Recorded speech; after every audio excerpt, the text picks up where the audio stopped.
আত্ম উপলব্ধি থাকাটা সত্যি জীবনের জন্য খুব জরুরি। আত্ম উপলব্ধি থাকলে যে উপকারগুলো হয়, নিজেকে বোঝা সহজ হয়, নিজের শক্তি দুর্বলতা আবেগ সীমা সব স্পষ্ট থাকে।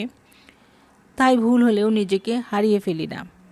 ভুল মানুষ ও পরিস্থিতি চিনতে পারি, কে আমাকে ব্যবহার করছে, কে সম্মান দিচ্ছে, এটা বোঝার চোখ তৈরি হয়। আবেগ নিয়ন্ত্রণে থাকে। রাগ দুঃখ লোভ ভয় এসব আমাকে চালায় না, আমি এগুলোকে চালাতে শিখি। সিদ্ধান্ত হয় পরিণত ও শান্ত, হুটহাট নয়। অনুভব আর বুদ্ধির ভারসাম্য সিদ্ধান্তে আসে। আত্মসম্মান শক্ত হয়, অন্যের স্বীকৃতির উপর নির্ভর করতে হয় না, নিজের ভেতরের কণ্ঠটাই যথেষ্ট হয়। আল্লাহর উপর তাওয়াক্কুল বাড়ে, নিজের সীমা বুঝলে আল্লাহর ক্ষমতার উপর ভরসা আরও গভীর হয়।